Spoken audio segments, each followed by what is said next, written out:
যদি তুমি জীবনে বরকত পেতে চাও, সম্মান পেতে চাও, হৃদয়ের প্রশান্তি পেতে চাও, জেনা ব্যভিচার যেটা প্রেম দিয়ে শুরু হয়, জেনা ব্যভিচার যেটা প্রেম দিয়ে শুরু হয়, নজরকে হেফাজত না করার কারণে, চক্ষুকে নিম্নগামী না করার কারণে, চোখ দিয়ে যেটা শুরু হয় এটা তোমার শান্তি নষ্ট করবে, এটা তোমার রিজিক নষ্ট করবে, এটা তোমার এই শিথিলতা, হৃদয়ের সুকুন, প্রশান্তি, নীরবতা, এটাকে বলে কি স্থায়িত্বটা নষ্ট করবে, স্থিরতা নষ্ট করবে এটা।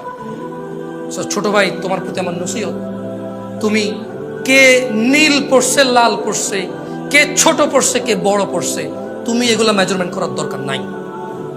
তুমি নিচে নজর রাখো, হাঁটো, তোমার এটা জানারও দরকার নাই আজকে তোমার সামনে দিয়ে কয়টা মেয়ে কি পড়ে গেছে তুমি দেখোই নাই। তুমি নিচে হাঁটো, যথাসম্ভব তুমি যতটুকু নিচে দেখে হাঁটা সম্ভব তুমি তোমার চোখকে হেফাজত করো। লজ্জাস্থান হেফাজত হবে, লজ্জাস্থান হেফাজত হলে তোমার হৃদয়ের প্রশান্তি নষ্ট হবে না ইনশাআল্লাহ। রিজিকের দরজা খুলবেই খুলবে। আল্লাহ তোমার জন্য যে হালাল ব্যবস্থা রেখেছে, শোনাতে পারবো। একটা ছেলে 18 বছর বয়সে কিন্তু জেনা করে নাকি করে না? কিন্তু যদি ও জেনায় না যেত, ওর হয়তো আল্লাহ হালাল ব্যবস্থাই করতো, কারণ ওর তো এটা রিজিক। এটা কি ওর? এটা ওর যৌবনটা কি রিজিক। ও যে 17 বছর, 18 বছর, 20 বছর বয়সে জেনা ব্যভিচারে লিপ্ত হয়ে যাচ্ছে। কিন্তু ও যদি আল্লাহকে ভয় পেত আর শারীরিক চাহিদার জন্য আল্লাহর কাছে বলতো, আল্লাহ আমাকে ধৈর্য দাও, আমি রোজা রাখতেছি, আমাকে সাহায্য করো, আমাকে তৌফিক দাও, আমাকে উত্তীর্ণ করো, বিবাহ পর্যন্ত আমাকে তৌফিক দাও, তাহলে আল্লাহ যিনি রহমান, যিনি ওদুদ, প্রেমময়, তুমি আল্লাহর ভয়ে জেনা বাদ দিলা, আল্লাহর কাছেই চাইলা, ধৈর্য আল্লাহর জন্যই ধরলা, আশা আল্লাহর কাছেই করো, তিনি কি তোমাকে ফেরাবে? তিনি হচ্ছেন উনি যিনি 99 জনকে হত্যা করার পর শুধু উনার কাছে শাস্তির ভয়ে আছে কিনা আমার মুক্তির উপায়, আমার কি ক্ষমা হবে, ক্ষমা কার থেকে? তাহলে ওই যে বনি ইসরায়েলের ঘটনা, ও 99টা মানুষকে মারার পর কার কাছে ক্ষমার জন্য, ক্ষমা হবে কিনা ব্যাকুল হয়ে গেছে, কার কাছের জন্য? আল্লাহ থেকে। ওকে যাদেরকে মেরে ফেলছে তাদের কাছের জন্য। ও তো টেনশন করতেছে যে আমাকে কি মাফ করবে কেউ, আল্লাহ কি আসে যে আমাকে মাফ করবে, বা আমার কি ক্ষমা হবে? 99টা মারার পরও কি ক্ষমা পাবো আমি? আল্লাহ কি ওর জন্য জমিনকে কাছে করে দেয় নাই? এই মাটি তুমি এক চুল নাড়তে পারবা? এই জমিন তুমি এক চুল নাড়তে পারবা? ভাই আমার, তুমি কি বনি ইসরায়েলের ওই 99 জন হত্যাকারীর চাইতে নিজেকে খারাপ মনে করো? কেন তুমি আল্লাহকে এত এত আল্লাহর বিষয় তোমার এত ধারণা খারাপ কেন? তিনি বলছেন লা তাকনাতু মির রাহমাতিল্লাহ, আল্লাহর দয়া থেকে নিরাশ হবা না। আল্লাহর দয়া থেকে নিরাশ হওয়াই গুনাহ। ইন্নাল্লাহা ইয়াগফিরুয যুনুবা জামিআ, আল্লাহ সমস্ত গুনাহ ক্ষমা করবে। ইন্নাহু হুয়াল গফুরুর রহিম, কারণ তিনি হচ্ছে ক্ষমাকারী, দয়ালু। তুমি কি ওই যে পতিতালয়ের মহিলা, তার চাইতেও খারাপ যে কুকুরকে পানি পান করিয়ে জান্নাতের বিষয় জেনে গেছে? আমাদেরকে আল্লাহ নবী সাল্লাল্লাহু আলাইহি ওয়াসাল্লাম জানাইছে যার বিষয় যে সে জান্নাতে প্রবেশ করবে। সে কি ছিল? পতিতা। কি ছিল? কি ছিল? তুমি কি তার চাইতে খারাপ মনে করো নিজেরে? যে আল্লাহ পতিতা কুকুরকে পানি খাওয়াইলে সন্তুষ্ট হয়ে জান্নাত দেয়, যে আল্লাহ 99 জন লোককে হত্যা করার পর যে বলছে ক্ষমা নেই, তাকে হত্যা করছে, এরপরেও মনের ভিতরে কেমন জ্বালা যন্ত্রণা যে আমি কোথায় গেলে মাপ পাবো, কেমনে আমি মাপ পাবো, এই যে মনের ওর এই যে দ্বিধা দ্বন্দ্ব যে আছে, তো একজন বিচার করে ফেলবে, মাপ না পেলে কি হবে, কে করবে মাপ? আল্লাহ তার জন্য যেই জমিন তুমি এক চুল নাড়তে পারো না, আরে নাড়বা কেমনে? ওই প্লেটে একটু নড়ে গেছে দেখছো, বলতেছে যে ঢাকা শহর খালি করো, 24 লাখ মানুষ মারা যাবে, এত মানুষ মারা যাবে, ওই মাটি কি আল্লাহ কাছে করে দিচ্ছে? বুঝছো তো যুবক ভাই আমার, আল্লাহ কেমন? হ্যাঁ, আল্লাহর বিষয়টা বুঝতে পারছো তো? ওনার ইচ্ছা। ওমর ইবনে খাত্তাব রাদিয়াল্লাহু আনহু, উনি কি আসলে জন্ম থেকে মুসলমান তোমার মতো? হ্যাঁ, উনি কারে মারতে আসছিল? আল্লাহ সুবহানাহু ওয়া তাআলা ওনাকে ওমর ইবনে খাত্তাব বানাই দিয়েছে রাদিয়াল্লাহু আনহু। তো আমাদের রব তুমি মন থেকে আল্লাহকে বলো, ইয়া আল্লাহ, আমি জানি তুমি আসো, আমি জানি যদি আমি মরি, যদি বিচার করো আমার, তাহলে তুমি করবা, তুমি ছাড়া কেউ করার ক্ষমতা রাখে না। আমি তোমার কাছে আত্মসমর্পণ করলাম, আমাকে মাফ করো। তুমি বিচার করলে আমার কেউ বাঁচাতে পারবে না, আমি কই যাব? এই কথা বলে কি ফিরে আসা যাবে? প্রেমিকা আত্মহত্যা করলে বাংলাদেশের আইনে তোমার কিচ্ছু হবে না। আমি বলে দিচ্ছি, বাংলাদেশে প্রেম নিয়ে কোনো আইন নাই, প্রেম কোনো অধিকারের মধ্যে পড়ে না। আমি আবারও বলে যাই, বাংলাদেশে প্রেম কোনো অধিকারের মধ্যে পড়ে না। যদি প্রেম অধিকারের মধ্যে পড়তো তাহলে পুলিশ কেন যায় যায় হোটেলের মধ্যে অভিযান করে লোক ধরে নিয়ে আসে? ওরা তো প্রেম করতে গেছে।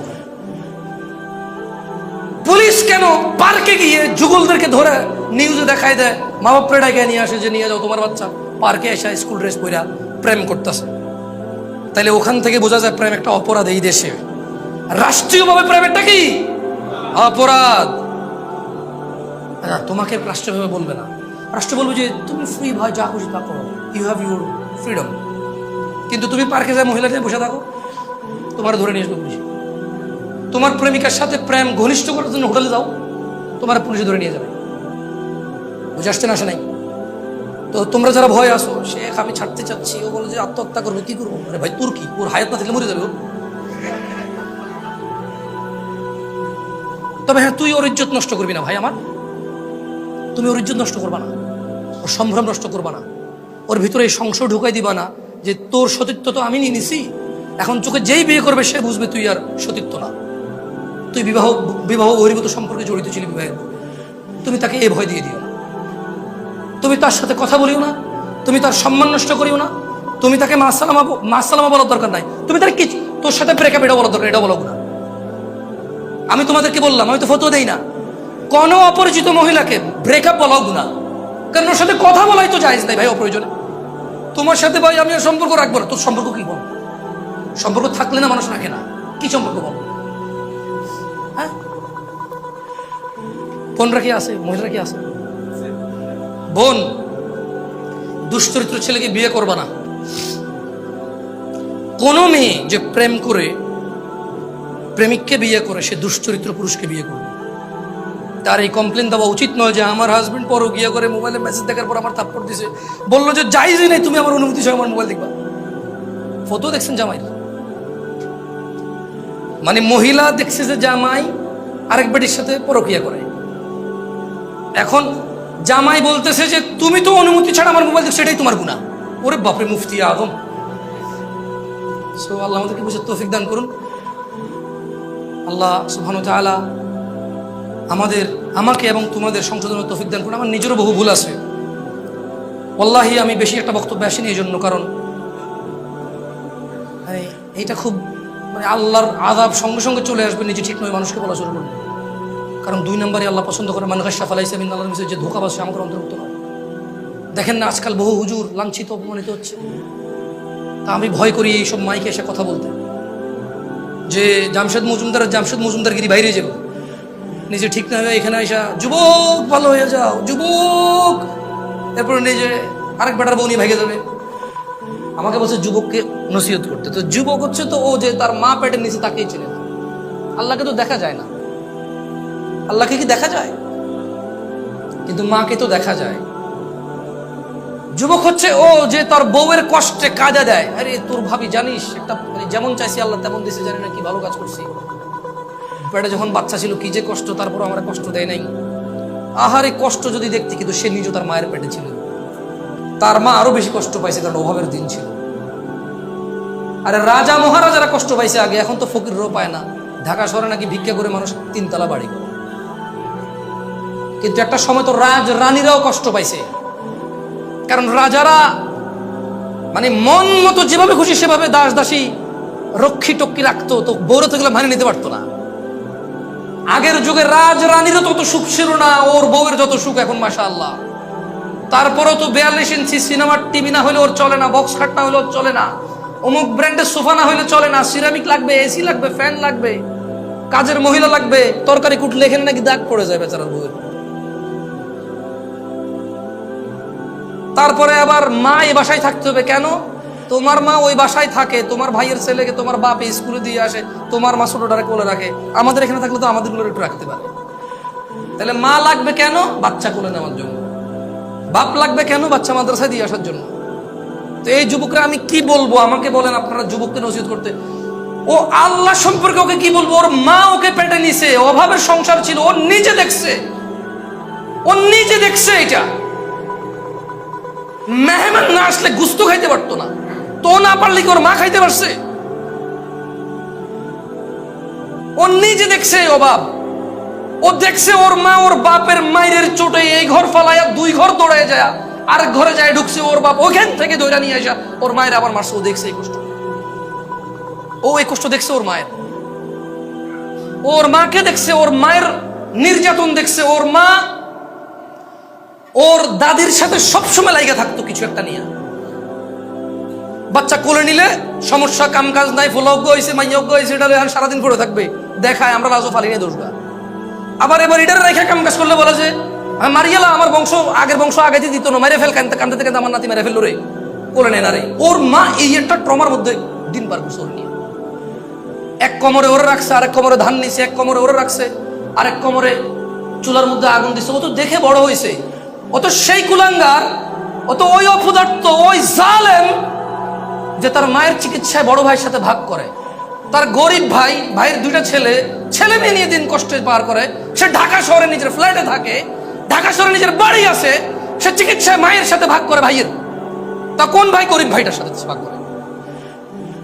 ও হচ্ছে এই কুলাঙ্গার, হচ্ছে এই নির্দয়, এই জালেম। ওরে আমি, ও তো বয়স বেশি না, তো ও তো যুবক, এখন ইয়াং, 40 হয় না, ওর 40 হয় নাই, ওর বয়স 40 হয় না। ওর বাপে ওরে পড়াশোনা করানোর জন্য বাকি 2টা ভাইরে কামলা খাটাইছে।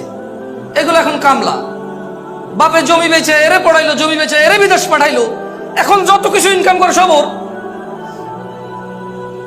আবার ঘর ভিটা ওর বাপের 60 ডিসিমেল, 5 কাঠা, এইখানে 4 ভাইয়ের ভাগের মধ্যে ও 1 ভাগ রেখে দিয়েছে। বরং চাইতেছে যে ভাইদেরকে টাকা দিয়ে ওটা পুরোটা নিয়ে নেবে, সে ডুপ্লেক্স বাড়ি করবে সে ওখানে। মাঝে মধ্যে যায় তো শীতকালে একটু গরমে ছুটিতে টুটিতে যায় 2-1 দিনের জন্য। একটা ডুপ্লেক্স বাড়ি না হলে হয়? বংশমর্যাদা টিকে নাকি? তা আমি ভাই যুবক তোমাদের কি বলবো ভাই? বল, আল্লাহকে তো দেখাইতে পারতেছি না তোমাকে। হ্যাঁ, তুমি এই আসমান খুঁটিবিহীন ওর দিকে যদি তাকাও, তাইলে হয়তো বুঝবা আল্লাহ আছে। তুমি এই আলো যেটা চোখে দেখা যায় না, অথচ সবাইকে দেখতে সাহায্য করে, এ পুরো পৃথিবী আলো ছাড়া আলোহীন। কিন্তু এই আলোটাকেই দেখা যায় না। যে ফুল দেখাচ্ছে এখন, এটা লাল, এটা হলুদ, এটা সাদা। আমার গায়ের পাঞ্জাবির একরকম কালার, তোমার গায়ের কোটি আর একরকম কালার। যে আলো দিয়ে এগুলো দেখা যায়, সে আলোটা অদৃশ্য, দেখা যাচ্ছে না। যে বাতাস অনুভব হয়, কাপড় উড়ে, কোনো কিছু উড়ে, গাছের পাতা নড়ে, সব বোঝা যায়, দেখা যায় না। বাতাসটা শরীরকে শীতল করে, ঠান্ডা করে। পানি যেমন দেখা যায়, ধরা যায়, বাতাস তো ওরকম দেখা যায় না। যদি সে এগুলো নিয়ে বিবেচনা করে, যুবকে আমার যারা এখানে উপস্থিত আছে এখন, তাইলে হয়তো সে আল্লাহর বিষয়টা একটু বিবেচনা আনতে পারে। আল্লাহ বলছেন, মানে মন্দ কাজ করলে মানুষ কোথায়, পরিণাম কি? তো জাহান্নাম কার জন্য? ইন্নাল মুজরিমিনা ফি আযাবি জাহান্নামা খালিদুন, নিশ্চয় অপরাধী পাপী সে জাহান্নামে চিরস্থায়ী হয়ে থাকবে। তো অপরাধী কে? যে জুয়া খেলে সে অপরাধী। অপরাধী কে? যে যুবক বিবাহ বহির্ভূত সম্পর্কে জড়িত আছে, সে অপরাধী। অপরাধী কে? যে নেশায় মত্ত আছে, সে অপরাধী। অপরাধী কে? তার যৌবন অবহেলায়, উদাসীনতায়, দিনদ্রোহিতায়, দিনহীনতায় যে জীবন যাপন করে, গাধা গরু ছাগল কুকুরের মতো, সে হচ্ছে অপরাধী। অপরাধীকে যে তার বাবার কষ্ট বোঝে না, অপরাধীকে যে তার মায়ের কষ্ট বোঝে না, অপরাধীকে যে তার স্ত্রীর কষ্ট বোঝে না, অপরাধীকে যে তার বোনকে পর করে দিয়েছে, যে তার বোনকে সম্পদ থেকে বঞ্চিত করে, যে তার বোনকে নিজের আপন মনে করে না, যে তার বোনের কষ্ট নিজের কষ্ট মনে করে না, যে তার ভাগিনাকে পর মনে করে, শালাকে আপন মনে করে। শালাও আপন, ভাগিনাও আপন, দুইজনই আপন, কেউ কারো প্রতিদ্বন্দ্বী নয়। একটা আত্মীয়, একটা পরম আত্মীয়। সে অপরাধী, সেই পাপী। যে ফজরে ঘুমিয়ে থাকে, যে জোহরে আড্ডায় থাকে, যে আসরে ক্লান্ত থেকে বিশ্রাম করে নামাজে না গিয়ে, যে মাগরিবে চায়ের জন্য ওঠে, নামাজের জন্য ওঠে না, যে এশায় টেলিভিশন আড্ডাবাজিতে ব্যস্ত থাকে, সে লোকটা হচ্ছে অপরাধী। যে বলে আমি জেনারেল, উনি আলেম, আমি বুঝি না ইসলাম, ওই লোকটার চাইতে বড় অপরাধী। আমি ফতোয়া দিছি, শুনছেন আপনারা কখনো? আমি কখনো ফতোয়া দিছি? ফতোয়া মানে কি? মন্তব্য করা, কোনো কিছুকে হারাম হারাম বলা, জায়েজ বলা, না জায়েজ বলা। মানে আমি বলছি তুই কাজটা ঠিক করছ না, এটা হারাম, এটা হলো ফতোয়া। এটা হলো কি? তাহলে চায়ের দোকানে মুফতি পাওয়া যায় কি না? ফতোয়া কে দেয়? মুফতি। ফতোয়া কে দেয়? চায়ের দোকানে, বাস স্ট্যান্ডে, ঘরের নিচে বন্ধু বন্ধু মিলা ইসলাম নিয়ে ফতোয়া দেওয়ার লোক আছে না নাই? মন্তব্যই হচ্ছে ফতোয়া। তো কি মন্তব্য?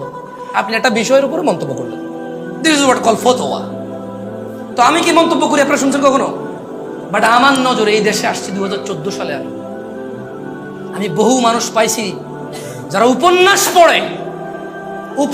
পড়ে বৈশা বৈশা, কোরআন সুন্নাহ পড়ে না। এরপরে যে লাইগা গেলে ওরে কিছু না করলে, ওর একটা বুঝ আছে দুনিয়া আখিরাত নিয়ে, সায়েন্স মাইন্স নিয়ে কিছু একটা বুঝেও আইসা বলবো যে আমরা জেনারেল, আমরা বুঝি না, ওরা আলেম।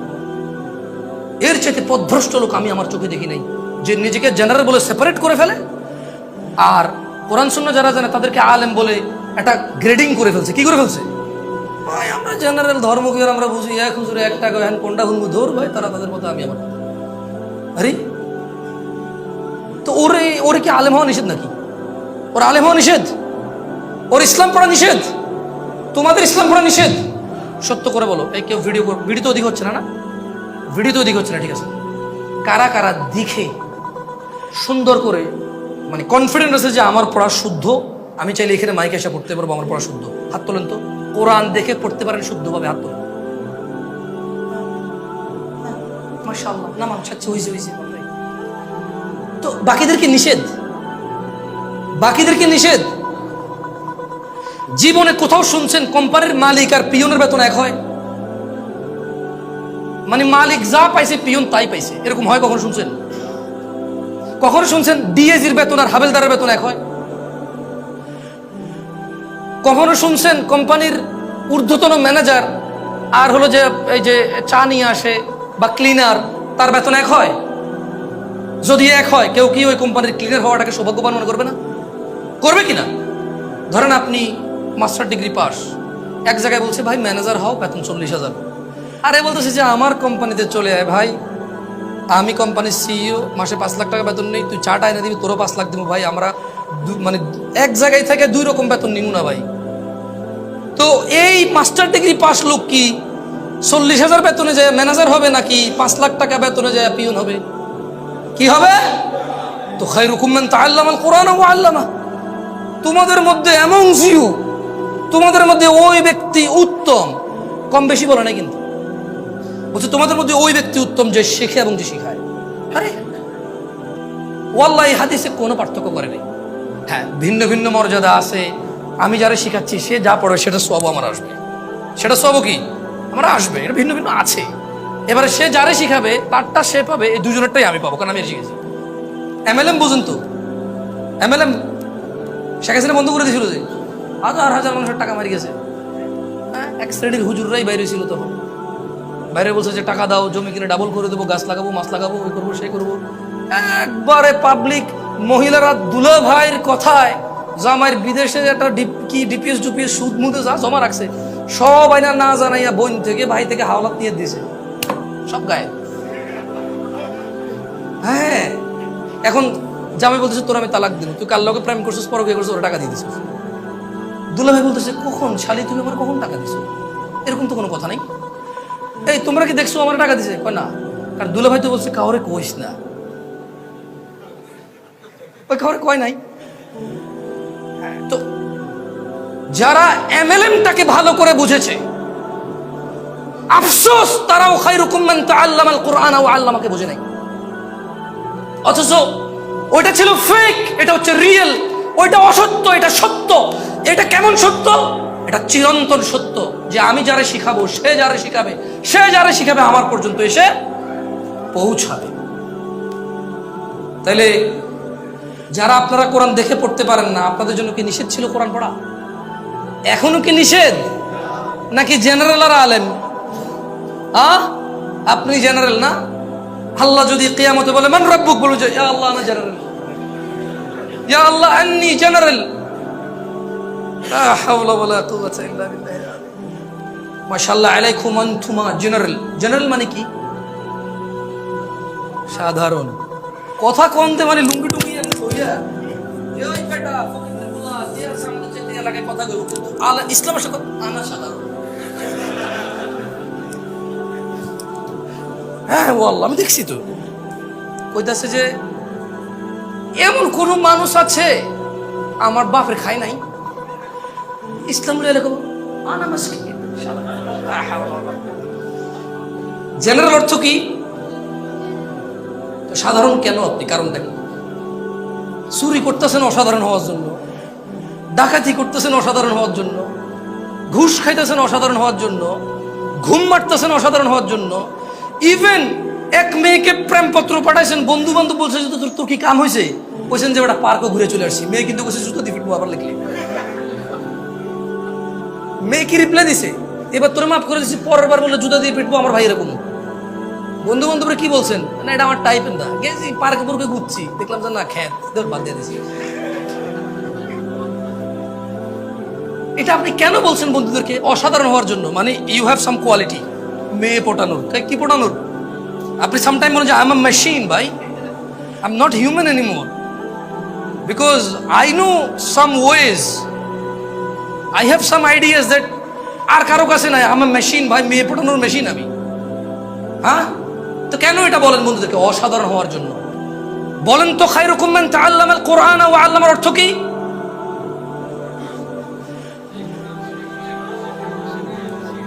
আপনি উস্তাদ থেকে কত কম পাইছেন এখানে? মানে যে শিখাচ্ছে আর আপনি যে শিখতেছেন কত কম পাইছেন এখানে?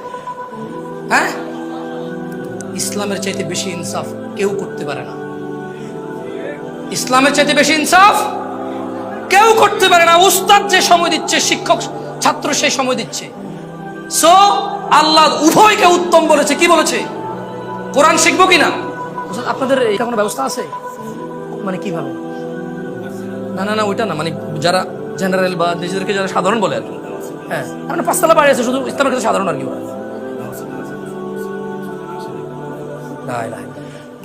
এখানে কারা আছেন যারা এই এরিয়ায় 20 মিনিটের মধ্যে পৌঁছাতে পারেন? এখানে হাত তুলেন তো।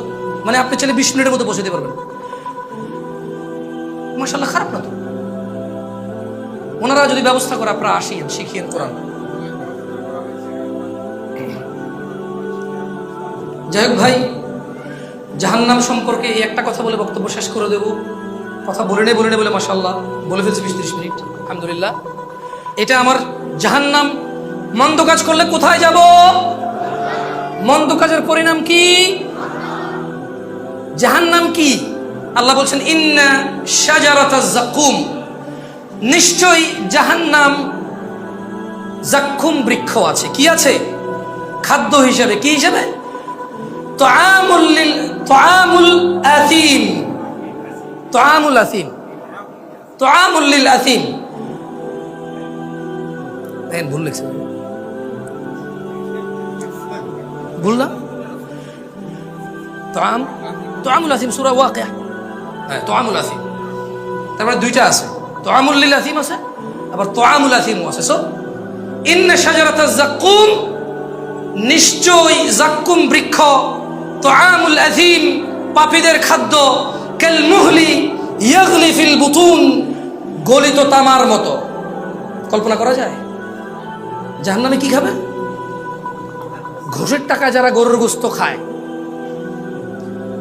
সুদ, দুর্নীতি, মিথ্যাচার, অত্যাচার, জুলুম করে যারা ভালো মন্দ খায়, ভালো মন্দ পরে, আখেরাতে খাবার কি?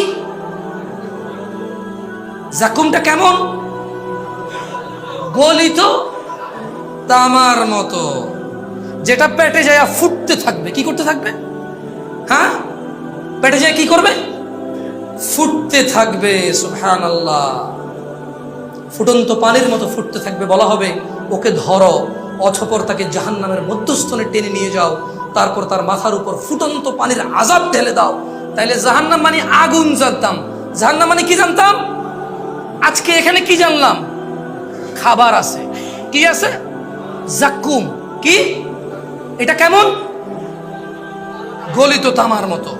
এরপর ধরে নিয়ে এসে কি ঢালবে? কোথায় ঢালবে? কোথায় ঢালবে? তাহলে আগুন থাকা সত্ত্বেও কেন গরম পানি ঢালতে হচ্ছে বলতে পারেন?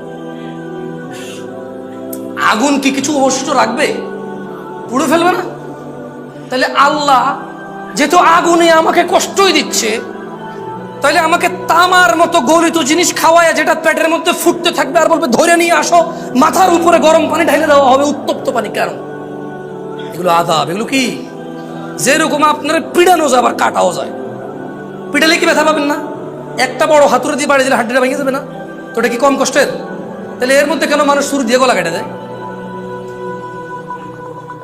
এর মধ্যে গুলি করতেছে মানুষ মানুষকে, ধাক্কা দিয়ে ফেলে দিচ্ছে, গাড়ির নিচে মেরা দিচ্ছে, পানিতে ফেলে ডুবাই মেরা দিচ্ছে। কষ্ট বিভিন্ন ধরনের, কি কষ্ট, কিন্তু এক একটা একই ধরনের কষ্ট। আল্লাহ আমাদেরকে বোঝার তৌফিক দান করুন। যুবক ভাইরা, শেখ আজকে বিয়ের বিষয়ে আলোচনা করেছে। আমি আসার সময় ভেবেছিলাম জানাবা বিচার নিয়ে বলবো, কিন্তু ওখানে এটা চলে আসছে। ওয়াল্লাহি আমি জামশেদ মজুমদার 31 বছর বয়সে এটা বিলিভ করি। আমার এখানে যারা ভাইরা বসে আছে, শুধু এখানে না, পুরো বাংলাদেশে হানাফি, শাফি, মালিকি, হাম্বলি, চিশতি, সাবরি, তরিকত, হাকিকত, মারফত, কওমি, হেফাজত, চরমনায়, আট্রসি, যেই মতাদর্শেরই হোক না কেন, আমার মতো যারা আমার যুবক ভাইরা আছে, শুকরের মাংস গালে রাখা জমজমের পানি দিয়ে গিললে যেমন শুকরটা হালাল হয় না, বিয়ে করার উদ্দেশ্যে প্রেম করে বিয়ে করলেও বিয়ের আগের প্রেম হারাম, হারামই থেকে যাবে। যেমনটা আমি 10 টাকা চুরি করছি, এরপরে আমি চাকরি করে 10 টাকা কামাইছি, আমার আগে 10 টাকা কি? পরে আমি 10 টাকা ইনকাম করছি, এই জন্য আমার আগে 10 টাকা কি হয়ে যাবে না? বুঝাইতে পারছি প্রেমিকরা, ধার্মিক প্রেমিকরা? আল্লাহ আমাদেরকে বুঝার তৌফিক দান করুন। আমাকে যদি তোমরা বলো যে জামশেদ ভাই কষ্ট করে আসছেন, একটা নসিহত করেন, এটা মানবো। যদি এরকম জিজ্ঞেস করো, আমি কনফিডেন্স নিয়ে বলতেছি, কারণ আমাকে অনেক ছেলে পেলে পাইলে বলে যে একটা কিছু বলেন তো যেটা মানবো। আমি খুব টেনশনে পড়ে যাই যে ওরা তো শিক্ষিত মনে করতেছে, আমি তো শিক্ষিত না, প্রেশার আমার জন্য। কি কুমুর, আমি নিজে তো করতে জানি না। তো তোমাদেরকে বলি, ওদেরকে ওইটা